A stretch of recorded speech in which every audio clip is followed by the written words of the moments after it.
Good morning, afternoon, and evening. I'm Neil Quilliam. I'm a Senior Associate Fellow at the King Faisal Centre for Research in Islamic Studies and an Associate Fellow at Chatham House. I'm delighted to chair today's meeting on good jobs and bad jobs, employment attitudes, perceptions, and priorities in Saudi Arabia, which is based on a recent report by Dr. Mark Thompson and Dr. Hannah Al-Moabed. I'm joined today by Mark and Hannah to discuss the report's findings. Before we do that, though, I should just say that we have Arabic interpretation. There's a little globe just down at the bottom if you wish to click on that. And I'd be very happy to take questions as we go throughout the process of the talk. So please do put those in the little box at the bottom, and I will start to sort of pick those up and feed those in through the discussion. Just a little bit about our speakers today. Dr. Mark is a research fellow, senior research fellow at KFCRIS, who was appointed head of the socioeconomics unit in April 2020. He's been affiliated with the Centre for several years. Mark was assistant professor of Middle East Studies at the King Fahd University of Petroleum and Minerals. Before joining there in 2012, he taught at the Prince Sultan University and the Saudi Arabian National Guard School of Signals. He obtained his PhD from the Institute of Arabic and Islamic Studies at the University of Exeter. Hannah is a research fellow at the KFCRIS. She joined the centre in March 2020. She obtained her PhD from the University College London's Institute of Education, her MSc from the London School of Economics and Political Science, and a BA is from the University of Washington. Prior to her PhD research, Hannah managed several multi-stakeholder research projects related to youth, careers, and education in Saudi Arabia. So we have two excellent speakers today, and we're addressing a very important subject. Employment has been sort of at the top of the priority list for a long time, and anybody who knows Mark has heard him say endlessly and very positively, jobs and housing, these are the two top priorities. There are other issues as well as health, of course, but that's certainly been right at the top of, I think, policymakers thinking for a long time. And it seems apropos that earlier in the year, in April, His Royal Highness Prince Mohammed bin Salman gave an interview where he talked about good jobs and bad jobs. What was striking, I think, about that interview in itself was it was aimed at a domestic audience. It really targeted a young audience. It wasn't Bloomberg, it wasn't The Economist, it wasn't about making a splash, but I think it was really about engaging with that youthful constituency, which is critical. Your paper, Mark and Hannah, really sort of looks at the changing characterization of what's a good job and a bad job. And I think that's critical to the employment piece. I mean, I have to say, there's obviously always a sort of a slight tension between how parents and children see good jobs and bad jobs. My son told me about 2 years ago he'd like to be a YouTuber, and I said, well, that's not a job. And then he said, well, look at these guys making millions of money. I can do that. And it's like, okay. So there's a lot to work with in and around that. The employment landscape, I mean, not just in Saudi Arabia, but we're looking at Saudi, is changing. And in order to work, youth need to be more creative, innovative, and entrepreneurial these days. And that in itself seems to be leading to changing perceptions of what constitutes a good or a bad job. So let's take the next sort of 55 minutes to think about that. Mark is going to talk about the paper, the approach of the paper, and the methodology behind that. And then Hannah's going to come in with the sort of the key findings, and that should give us a springboard for a very good conversation and discussion. Mark, if you'd like to join us and just maybe talk a little bit about the thinking behind the paper and the methodology which led to the report. Thank you. Assalamu alaikum. Welcome to everybody. Thank you for the introduction, Neil. Yes, this particular paper, as you mentioned, Neil, follows on from previous research and publications that both myself and Dr. Hannah have conducted about, employment, attitudes to employment in Saudi Arabia, particularly amongst young people.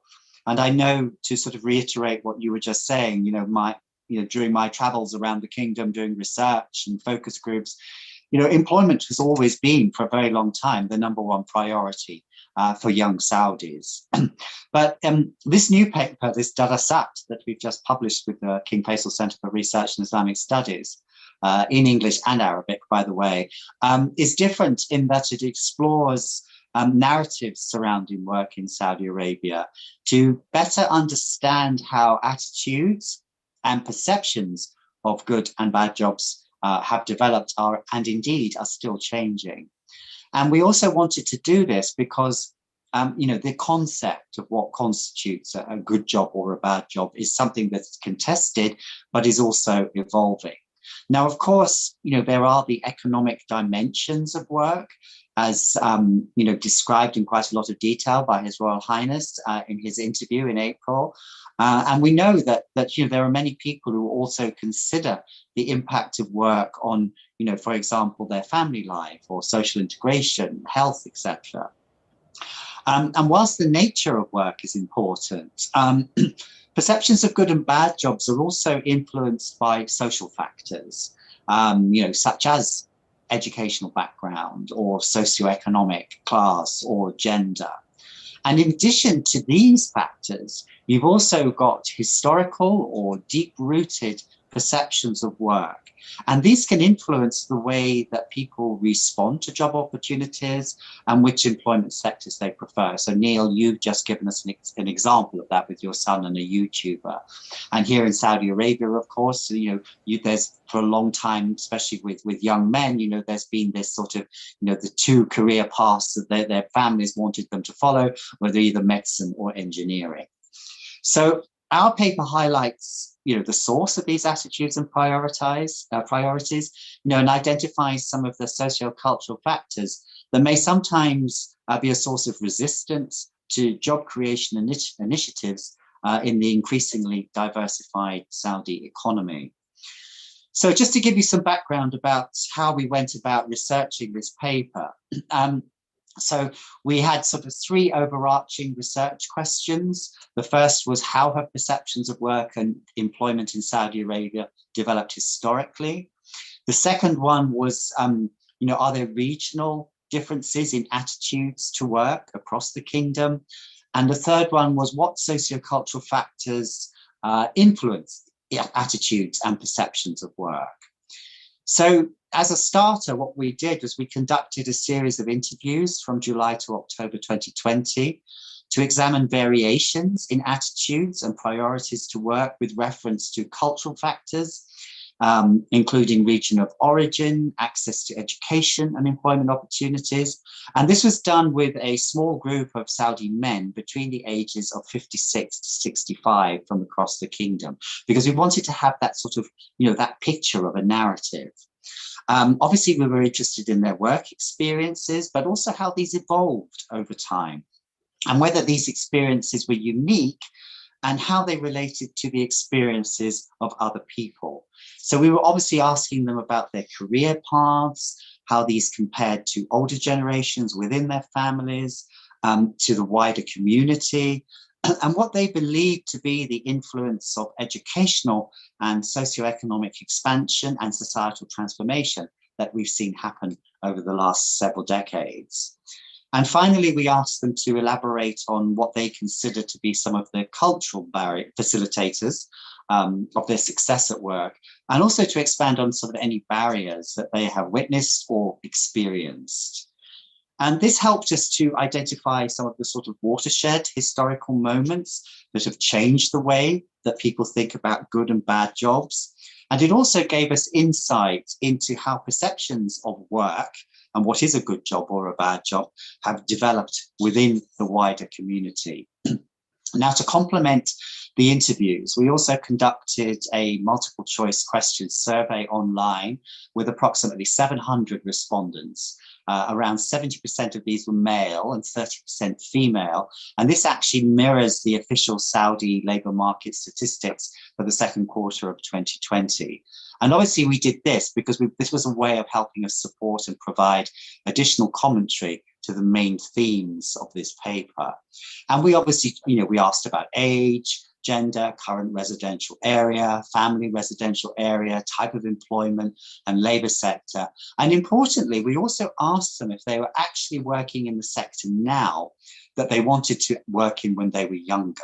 And I think it's important to note that we acknowledge that the data that we include in this Stellar-Sat is not necessarily fully representative. However, it does provide a very good framework for understanding work opportunities and priorities, and significantly, it indicates pointers for future study, which is in fact something we are already undertaking.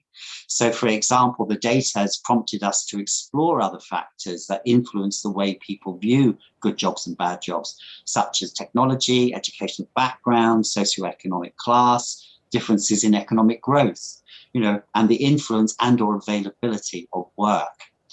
So now I'd like to hand over to my co-author, Dr. Hannah, who's going to discuss some of the findings in this paper in a little bit more detail. Hannah? Thank you very much, Dr. Mark, and thank you for the introduction, Dr. Neil. It's a pleasure to be here talking about this research today, and just following on from the methodology to give you a little bit more of a kind of overview of the main findings. So what we really tried to do with this research is flip the lens and the question, and rather look at what the market needs are, which is a very common study. What are the jobs that are needed within the economy? We wanted to look at the aspirations of job seekers and the demand side of jobs. So if you will, we focused really on what underpins some of those more prevalent factors that influence that demand as well. I think we often dismiss that demand side and we brush it off within the context of the kingdom, because we think of this entitlement mentality.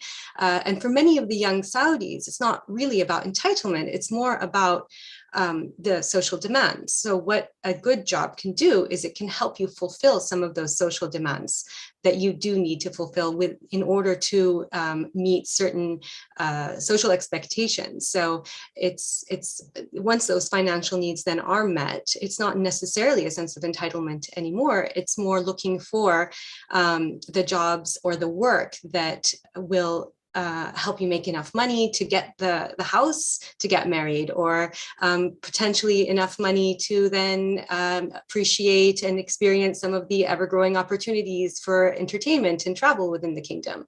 And so it was very interesting listening to our Crown Prince's statements about what a good job is. It's something that will allow you to invest and grow over time. And I think what our research paper has done is also highlight what other things people are looking for in jobs and in work in general. And jobs is something that I think we do need to think about differently based on the two examples that were already given, but the idea that it's not always going to be a job anymore. And this is something that came up quite a bit within our research. It's more about work, and sometimes it's a portfolio of different roles. So the three key things that we found kind of in examining perceptions within this work and throughout the project were, first, I think that current perceptions of good jobs and good work are underpinned by past experiences of work within the kingdom, which isn't necessarily something that we wouldn't think about, but how so? So we found that the country's rapid development and urbanization means that generations that worked within the formal economy are still around, and they are heavily influencing the way young people formulate their perceptions. The way out of poverty in the past was a formal long-term job, especially in government. So when we see a reluctance to go into a field that's relatively new, or to start a business in an environment that is still perceived to be volatile, it's understandable within this context that there is some reluctance. Also, prior to the availability of these jobs, there was much more risk taking, which was a really interesting insight to be able to put that into this study. So there weren't other opportunities, which meant you did kind of need to take risk. But in fact, those who did create or take those risks were the ones that created kind of that base of business people within the private sector that fueled economic growth. So there's, I think, now a growing sense of a fear of missing out, or FOMO, amongst younger people, because opportunities for a job for life are more scarce. So even when the pressure is to find that and that's not available, they can draw a little bit on those past experiences of risk taking. And that's being supported within the kingdom. with kind of VC support and also entrepreneurial support. So once we're able to shake off some of that stigma, I think the pressure to get a real job is very prevalent, even if the pathway is not necessarily the choice of the job seeker. So if the stigma starts to ease, there might be more, those historical underpinnings are there. Secondly, there was a big emphasis on education. We found that the emphasis for getting an education did change over time. So following a cycle that began with education representing a way out of poverty, then almost a blank canvas of opportunity and a means to contribute to development, and then finally a route to securing a good job, preferably for life. Moreover, not only was education highlighted explicitly as an important factor for career success, but it was also those linked opportunities within education, such as exposure to other cultures and opportunity to meet people from different nationalities or volunteer. Those were instrumental to shaping attitudes toward employment.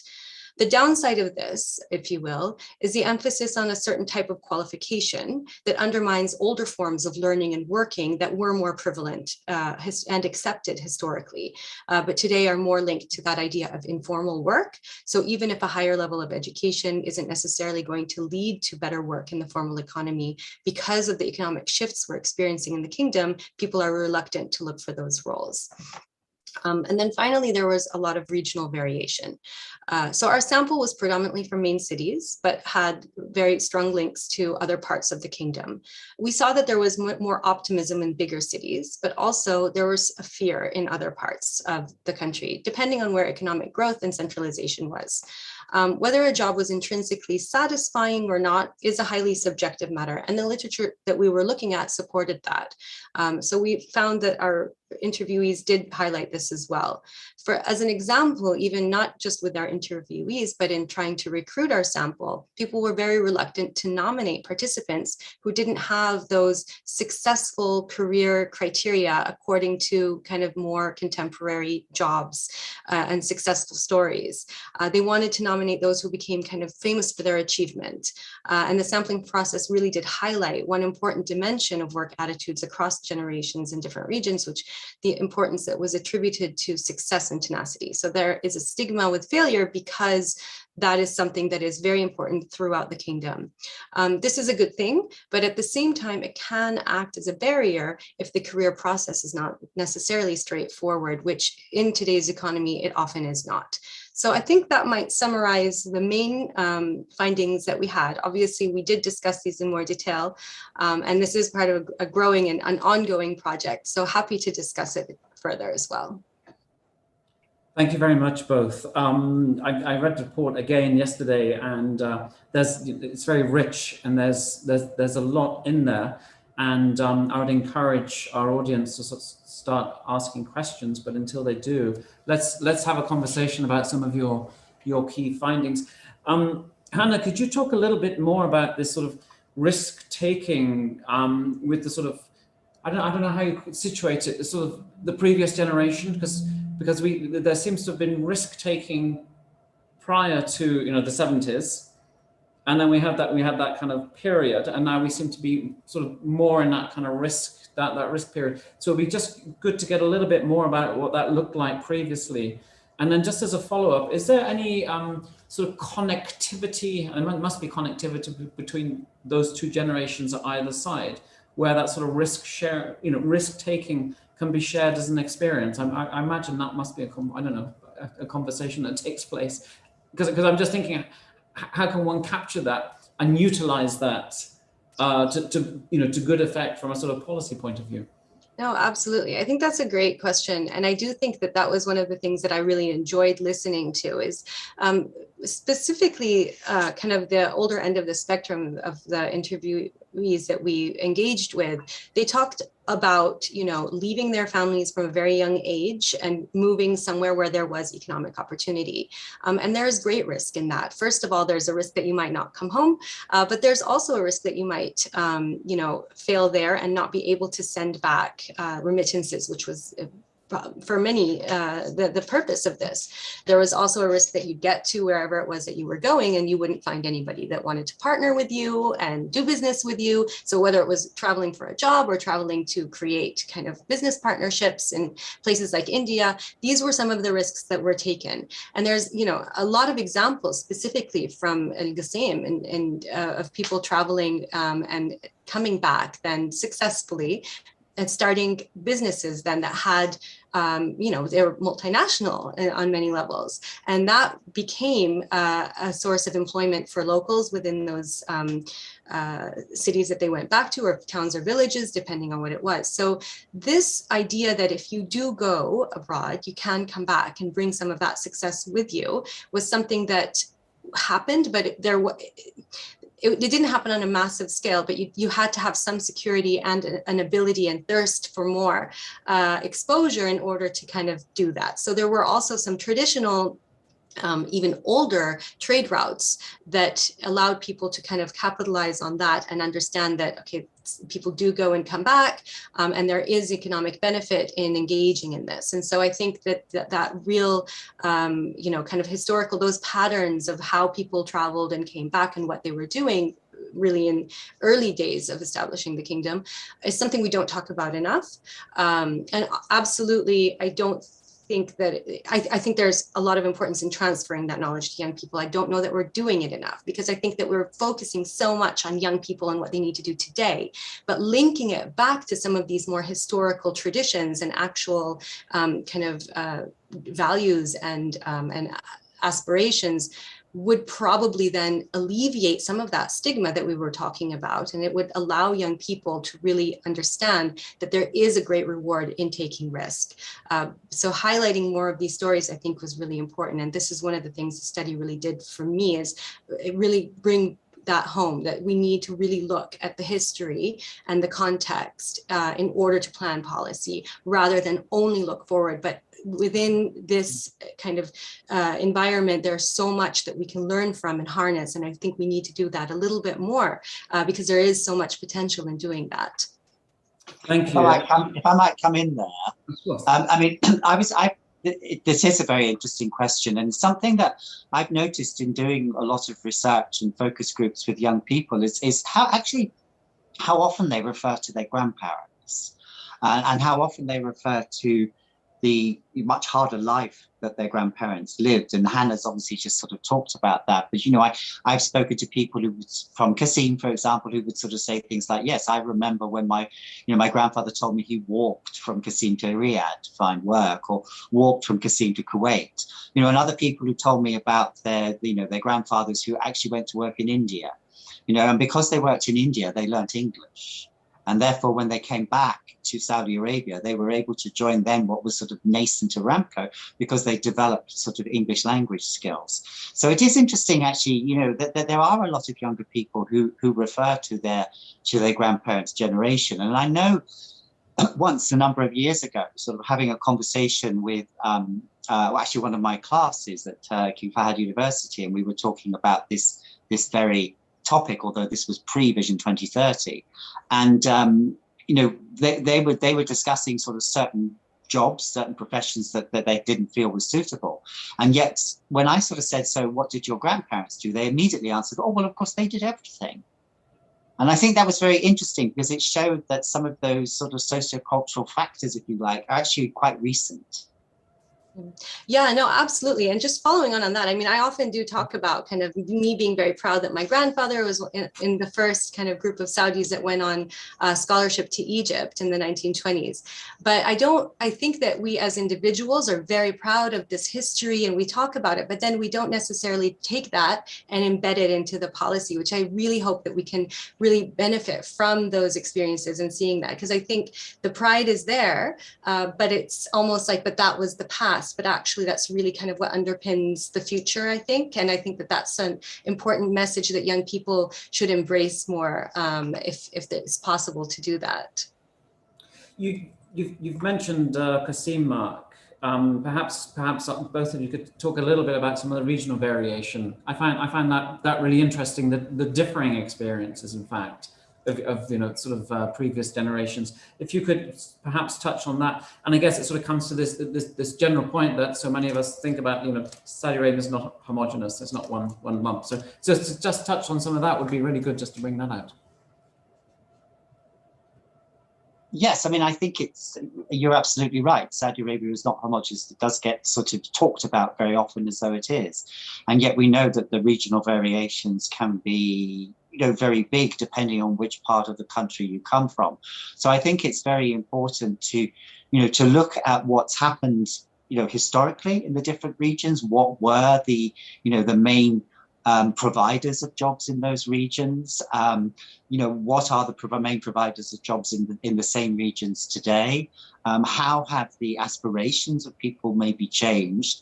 And obviously, linked to this, the growing importance of urbanization, the growing importance of the capital, and how there is a sense in a lot of regions in the country that actually you need to actually move if you want to advance your careers to the main urban centers, whether that's Jeddah or whether that's Khobar Dammam in the Eastern Province, or increasingly, of course, Riyadh, where it's seen that sort of a lot of these opportunities are present here, but not available elsewhere.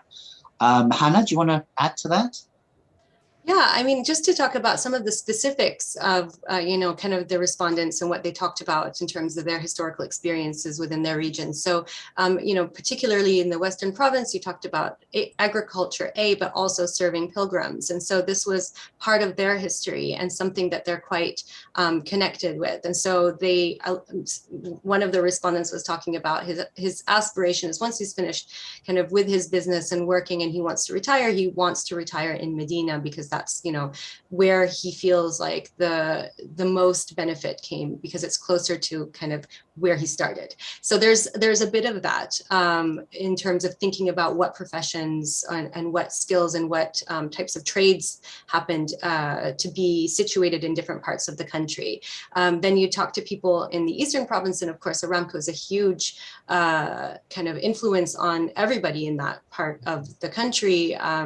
But also then you have people that had moved from all over the country to move to Aramco. So it's quite a multicultural place, not only having expatriates living within the kingdom, but also then having people from all over the kingdom there, and having so many other Arabs coming from other parts of, the GCC, but abroad as well. So it's a very multicultural place, but with roots in pearl diving, with roots in also agriculture in Al-Hassa, which is also part of the Eastern Province. And so again, those types of things where there's a lot of perseverance, there's seasonal types of work that you think about, there's times when the pressure is on to harvest the dates, or to, you can almost think of a parallel to other parts of the world where agriculture is the main source of income. So there's more of that. So there's almost more of a kind of flexibility in terms of what types of work you would do when you did experience kind of seasonal and fluctuation in these two parts of the country.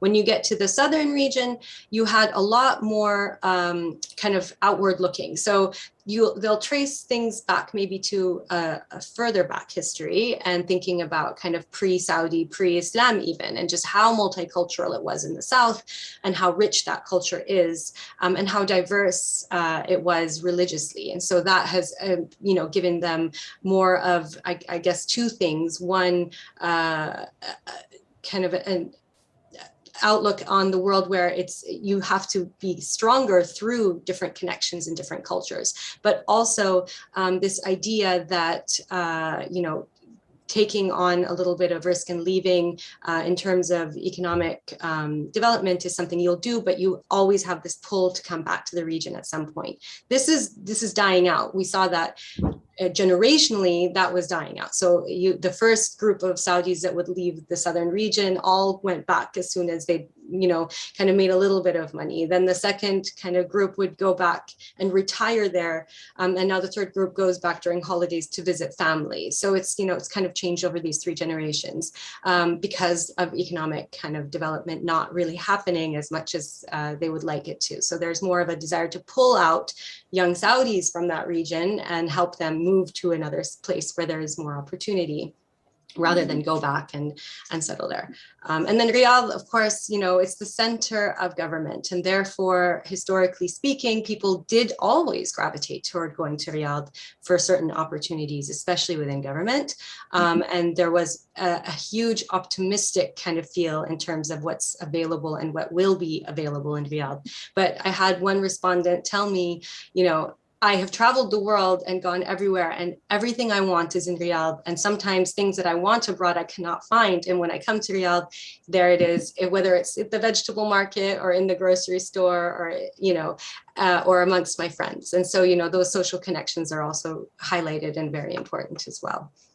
And Hannah just mentioned there as well, obviously something important when she was talking about Aramco and Al-Hassa, for example, in the Eastern Province.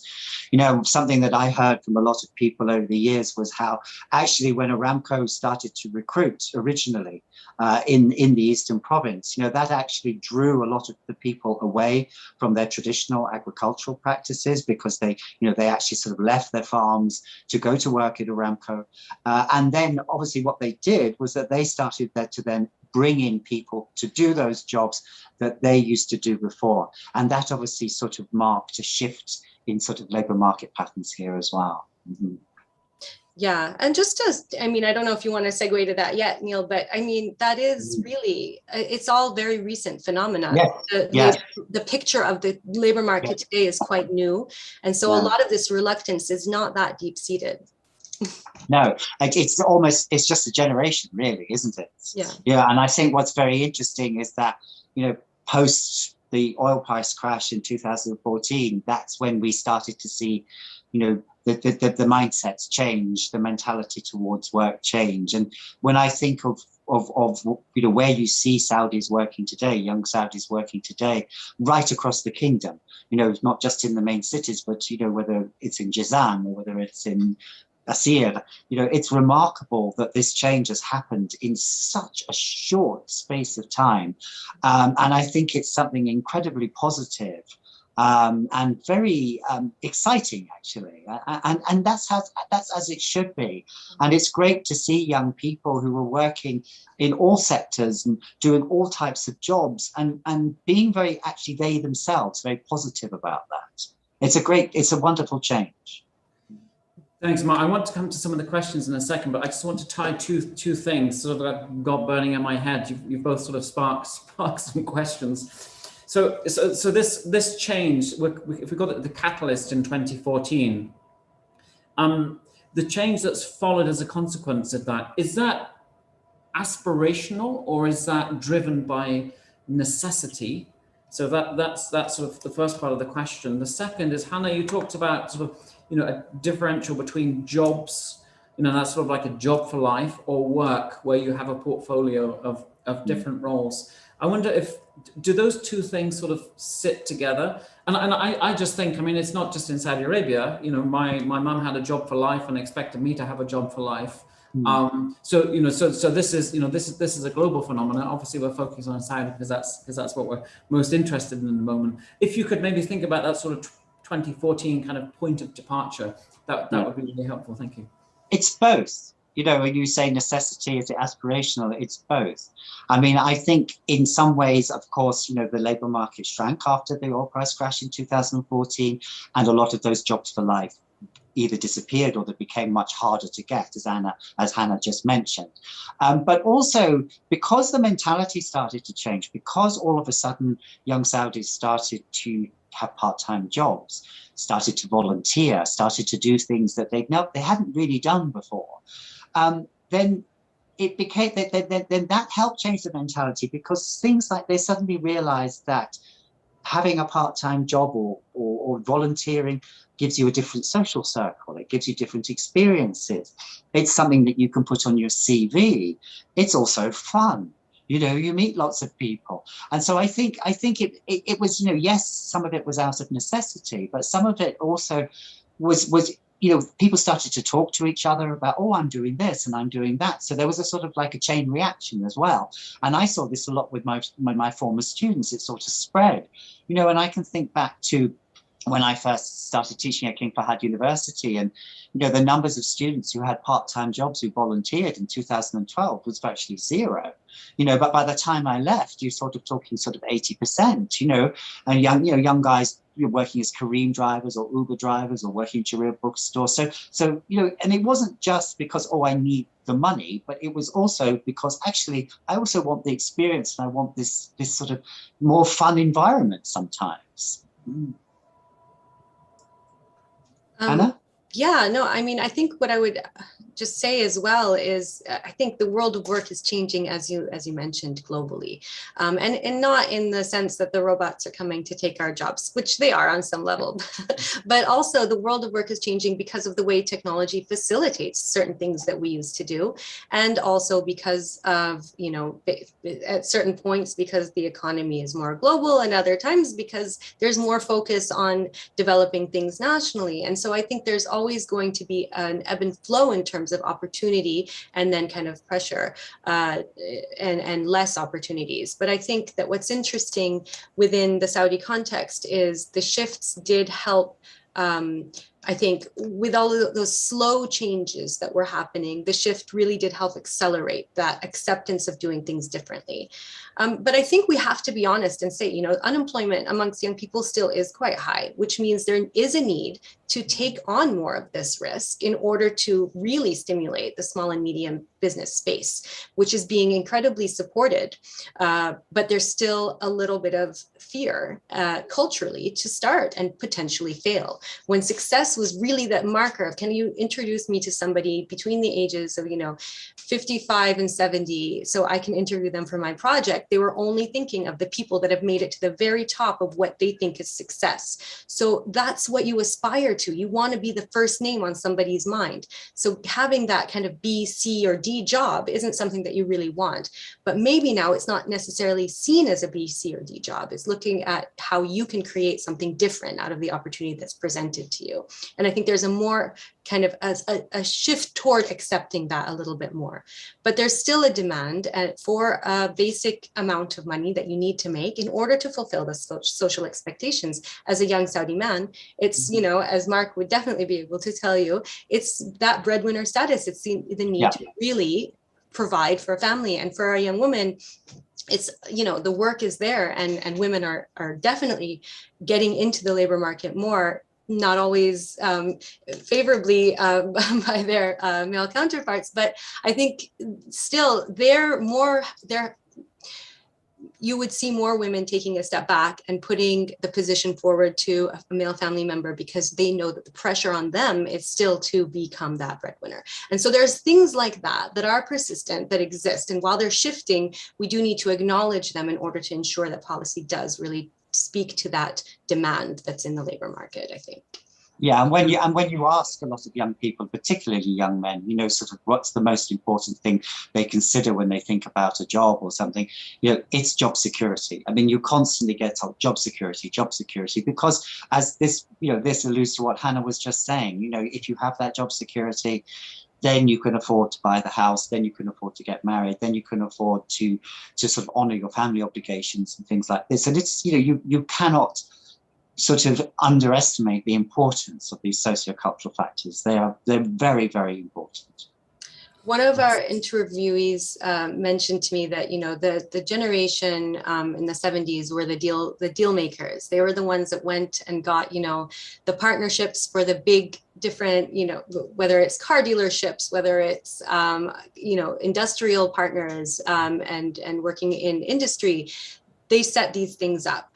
I don't think that mentality has gone away, this ability to go and make a deal. I think that it's important to now recognize that those deals can still be made on a smaller scale for some, and that's still okay. And partnering with other people within the kingdom as well is still okay, but people do still want that individual status that comes from success individually. So I think that it's important to recognize where success is, and that it is diverse, and it's looking more diverse today. So if success is so important, then how are we really defining that? And what are we teaching younger people in terms of what success looks like? I think those are really important questions if we are thinking about the demand for jobs. Thank you. We've got a bunch of questions, so I'm going to run through them. They're all sort of pertinent and relevant to all those points you've been making. One, Hannah's for you, is how to become a valuable person to the Saudi market what are the elements a Saudi citizen should have to make the private sector and the government sector as well that would make them offer them a good job and a good position? Well, again, that's looking more at the supply side. But I think that in general, thinking about 21st century skills, some of these key concepts that are thrown out, what are those 21st century skills? It's the critical thinking, it's the teamwork, it's the ability to, kind of collaborate with others. It's those things. And those things might not be as readily available to young Saudis as they should be. And I think that, it just engaging more in those types of kind of extracurricular in terms of that exposure, the cultural exchange does give you that inevitably. And those soft skills are what I think a lot of employers are looking for in young Saudis, because it's the technical parts you can learn that, but it's more how you deal with things under pressure, how you think and innovate outside the box within the workplace. And so how can people become more valuable is to work on those things, work on developing those soft skills. And if it's not offered to you within the context of your own education, it's looking outside of that in terms of enrichment programs that have to do with sports, music, reading, and so on and so forth. But I'm sure Dr. Mark has other suggestions for that as well. But I mean, we see this happening. We see that there's this huge awareness that, young people need to improve, whether it's their soft skills or their technical skills. But people that you can see this, you only have to look at LinkedIn, which of course is hugely popular in Saudi Arabia.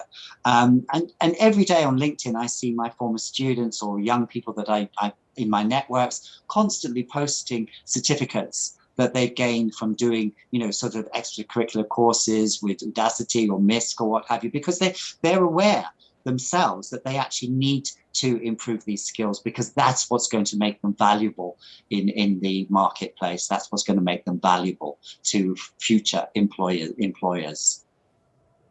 Thank you. I mean, that seems to be a feature of the current marketplace. I mean, for all of us, we constantly have to keep improving and looking to develop and hone our skills and acquire new skills. So I think that that sits across the board. Mark, here's a question for you. Complementing the paper and the presentation, wants to know if the COVID-19 situation has affected what is a good job or a bad job, or what's perceived as a good job or a bad job. I mean, you sort of touched a little bit on that with the 2014 point, but maybe you could sort of zoom in on this. Yes, I mean, COVID, obviously, as we know, has affected everything everywhere.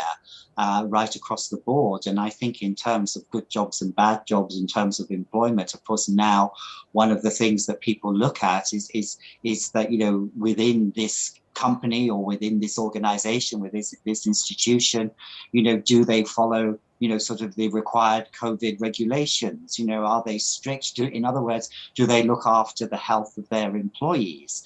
And I think that's not just Saudi Arabia, but that's global. And I think it's incredibly important. As we know, Saudi Arabia has been taking very stringent measures to make sure that this is the case, that to make sure that you can only go to work if you're fully vaccinated and you have your tawakkal up to date and what have you. So yes, I mean, I think what COVID has done, of course, is that it has highlighted the importance of health, and whether that's health at home or whether that's health in the workplace. Thank you, Mark. Hannah, you mentioned earlier sort of social demands, and those sort of carried by everybody, and I'm sure those aren't changing. So those sort of responsibilities are still there. And it sort of touches on this question, and you talked about women employment earlier, or women working. So my question is regarding male-female relations in work, as this is a relatively new phenomena of mixed workplaces and of females taking up leadership roles. How do males and females perceive these changes in the workplaces, and how is it affecting family life and priorities? That's a big question, I know. But, This is another webinar, but I think there's a couple of things that I would say. It's actually another, large study. But one thing is, one of our respondents was very interesting because as he's one of the oldest in the sample, and was talking about how it was his mission to really ensure that there were opportunities for women within the organization that he was leading, and that was one of the most important things, because that's really something that hadn't been, where women were not given opportunity for such a long time within the private sector specifically, that this is kind of almost, you know, the most important thing to really stimulate economic growth. So I think it's not necessarily just a new idea, but in practice, yes, it definitely, there was very few places there that women could work outside of, for instance, Aramco hospitals or schools. And now there's so many more women, and yes, women are assuming leadership positions. In terms of our sample in this study, this wasn't something that we looked at specifically, but I definitely, through other research and other experiences, think that there's still tension, absolutely, within the workplace between women and men. There are still tensions within families to allow women, or I won't even say allow, but to be more accepting of women going into a mixed gender workplace. And even for women, that's the same. And women will tell you themselves that they're more comfortable in, you know, single gender workspaces. They don't have to wear abayas as much. They don't have, you know, and it's just a more comfortable work environment. And so there are cultural things that we might not necessarily want that to happen. These aren't the changes that young Saudis are aspiring to see necessarily, as long as opportunity becomes more equal and choice becomes more available. And I think those are two of the things that are really, really important, is having those opportunity structures be more equitable. So making sure that there are routes for both men and women, depending on their skills, depending on, you know, their experience, depending on what they have to offer, rather than their gender. And also then whether or not there is a choice to then go into these spaces. I think that's another very important point. And of course, linked to that, and I think we have mentioned this in previous webinars, you know, is that you do have the issue of, you know, the majority of people coming out of single gender education, you know, so where they have basically spent their entire life up until the point that they leave university or college or high school, where they have just been in single gender environments. And then suddenly, you know, they're going into, you know, sort of a mixed environment. And of course, you can understand that because of that, that will cause tensions and or just simply not knowing really how to behave in the right way. And it's nobody's fault. It's just purely because this is sort of the context that people have been used to. So I think once that also starts to change maybe more in the future, and obviously we've seen, you know, this year, you know, so for example, you know, young women joining King Fahd University for the first time. You know, once that starts to change more within the education system, then I think that will lessen those problems within the workplace. Thank you. I've got another question. You might sort of say supply side as soon as I've asked it, but there is a policy maker dimension to it. So I can see there are two non-economical factors excluding wages affecting employment dynamics in the kingdom. One is skills qualification mismatch. Two, disturbed perceptions about employment in certain sectors, i.e. tourism and real estate. As researchers, what advice do you have for policymakers in terms of priority and approach? Well, yes, supply side, but that's okay. We can address it. I think I'm not sure that there are necessarily negative perceptions specifically when you're thinking about tourism and real estate. I mean, maybe in culture more, but I'm not sure that there are. But from my experience, I don't necessarily see that.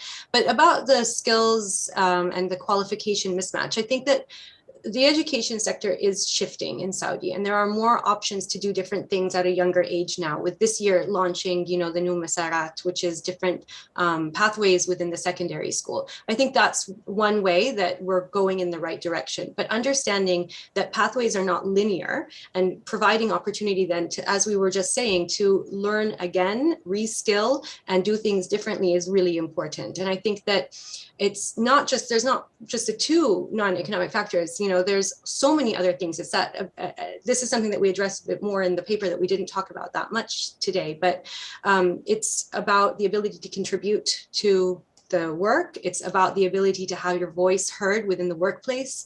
And then it's also those kind of, you know, the ability to invest and making enough money for that and fulfilling social obligations. But there's more about the actual workplace itself that I don't think we understand is important. So it's not just the wages, the benefits and that, and fulfilling your social pressures, but what's happening inside that, you know, cubicle that you're working in, at that meeting table. Those things really influence how people feel about the work that they're doing. And that will change, you know, if you feel like this is an opportunity that you can go into where you can really make a difference, that's much more prioritized with this younger generation than it was in the past necessarily. So people are really taking on some of that kind of millennial Gen Z mindset that we're looking at and talking about. It's the ability to really make a difference, the ability to contribute to sustainable development. Those things are now, I think, priorities for young Saudis as well. And I think a lot of, you know, if you're talking about specific sectors, like in the question, I mean, a lot of this also goes back to, or perceptions about these sectors, a lot of this goes back to lack of career guidance and the fact that there really simply isn't much information about jobs or careers in these very nascent sectors that until recently didn't exist or were only, you know, were staffed by expatriates. So, you know, I think, you know, you can't expect sometimes that people who are just graduating from tertiary education are necessarily going to sort of have sort of positive attitudes towards sort of all the different sectors, because very often they just simply have no information about this, you know, and that's what makes it difficult. No, absolutely. I mean, our career guidance within the kingdom really is a job search guidance. Yes. Because it doesn't happen within kind of the elementary or, you know, primary stage or secondary stage. So once you've graduated and you have no idea what you want to do, but you have a degree and what you perceive to be certain skills, you know, that's when you're going to start trying to figure out where the best match is. So starting early is essential. Yeah, essential. Thank you. Is there still a reluctance to move to new cities such as Jubail or Yambu, where there hadn't been any specific cultural tradition? Well, so I think that there is a tradition in thinking about the royal commissions as being very coveted positions. So going and living in Jubail and Yanbu in and of itself is something that people aspire to do because the entire kind of layout of the city, the opportunities that are available to you, the quality of the schools, the quality of the education, honestly, in the colleges is seen as superior. So I don't think that there's a reluctance to move to these parts. If anything, there are less places available to the amount of demand that there probably is to go and work and move to these places. Yes, no, I agree totally. I mean, Jubail and Yambu, I mean, I remember, you know, sort of many of the students graduating from, you know, KFUPM going there, and it was a prestigious place to go and work and prestigious jobs. So I don't think, not in this case, not in those two cases, no. So the next question is a very broad question about possible policy implications of your research. How do we make sure that private sector jobs created in the kingdom are good jobs? What labour market reforms are necessary to change perceptions about certain professions? Who wants to take that one? I'll go.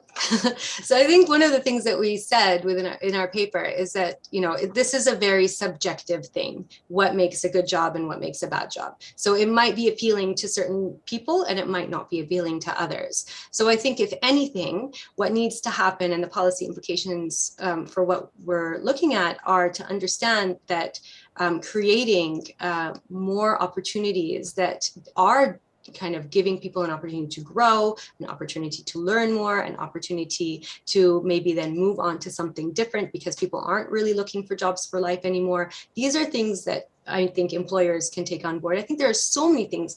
There's so much research out there on how to make a workspace appealing to young people. I think what applies anywhere in the world would apply to the Saudi context as well. Yes, I totally agree. I mean, obviously, what is a good job is highly subjective. But I think what I hear from lots of young people I talk to is, yes, they want this opportunity for personal development, but they also don't just want to be a number. Yeah. You know, they don't just want to have their sort of ID number for the company that they work for, and that's it. You know, they actually want to be seen as an integral part of that work.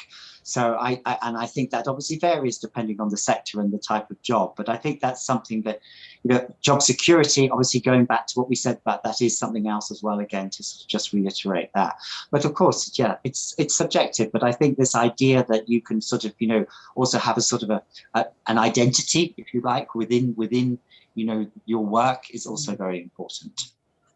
Yeah, I think even people that are assuming risks and going and starting entrepreneurial ventures still have kind of a job with a salary on the side. Yes, so many. Mm. This next question I find intriguing. I'm going to learn something from, I'm learning a lot from both of you, of course, but specifically on this one, developed economies transitioning from innovation economy to industry 4.0 are challenged with brain drain. What would you suggest to policy providers in Saudi Arabia to mitigate the negative effects of brain drain pre-2030?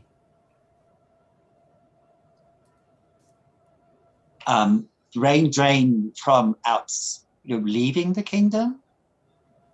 I think because that's what I don't think that's the case, because I mean, what we see happening actually a lot now is that young Saudis who are studying overseas, whether they're doing their bachelor's or postgraduate studies, there's actually a trend for a lot of them actually wanting to come back to Saudi Arabia because they realize, Hannah talked about this earlier on, when there's this fear of missing out actually on a lot of the opportunities that are here, the new projects, the excitement around this. So actually, to me, I don't see a brain drain sort of leaving. I think it's the opposite. I think a lot of people are coming back to the kingdom because of that. I think possibly, you could talk about maybe brain drain away from the provinces to the main urban centers, in particular Riyadh, and whether or not that has a sort of detrimental impact on growth in those particular regions. But I mean, possibly that was what was meant by the question. I'm not sure. Hannah?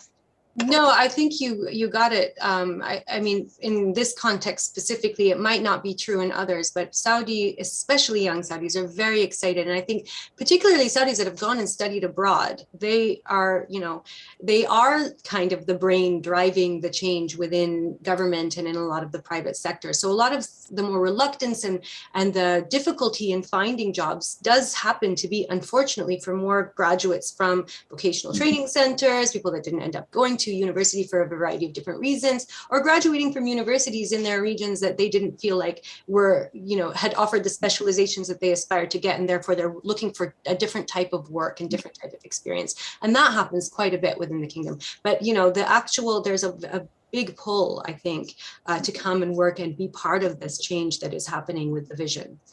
Absolutely. We've only got 3 minutes left, so I'm just going to take one question, and then I want to sort of wrap in, and I'm going to be really unfair. Could both of you give me a definition of a good job? I'd really like to know what you think on that specifically. The question is this one. You've sort of touched on this, Hannah, but I'm intrigued to hear a little bit more. What do you think about jobs in tourism sector? Are they considered as a good choice for future employment among the generation, especially females? I think that there's definitely they're looked at.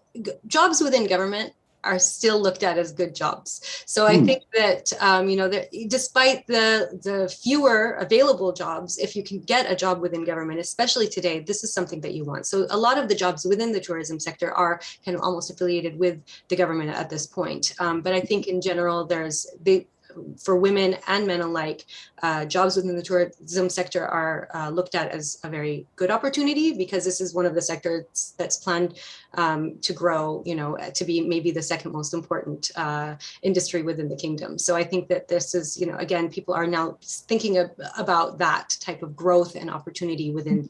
It's a new sector. That means there's room for me to go up the ladder, I think. Thank you. And your definition of a good job? Oh, and my definition, I really do think that for me, a good job is a place where your opinion is valued. So yes, the economic and financial side is very important, but it's more about being able to contribute and really hear feedback that your contributions are valued and valuable. Thank you. And Mark? A good job is a job that when you wake up in the morning, you look forward to going to, and that you feel that you contribute, as Hannah said, and that you feel it's rewarding. You feel that you've achieved something, and that you've achieved something not just for yourself, but you've achieved something for your company or your institution or the wider community. That to me is what a good job is. Excellent, thank you very much. We're nearly out of time. Before I sort of wrap up, Hannah, could you maybe tell us about a future webinar? I think that's in the process of being planned. Thank you. Yes, absolutely. Thank you so much. So following on this conversation in exactly 1 week, but at 8:00 p.m. Saudi time, Monday, the 20th of September, we're having a second webinar, which is a broader discussion with a group of different Saudis who have different experiences of work to share their perceptions and experiences of good jobs and bad jobs. So different generations and different experiences and a gender mix as well. It will be a very interesting conversation, and it will be in Arabic, and I believe there will be translation available. Thank you very much. This has been a really stimulating discussion. I've really enjoyed it. I hope our audience has enjoyed it too. I recommend them reading the report, which is excellent, and looking for sort of further work that you'll be carrying on that. Thank you very much, Dr. Mark. Thank you very much, Dr. Hannah. And I will just end this session now. And it's been a very good conversation. Thank you. Thank you. Thank you.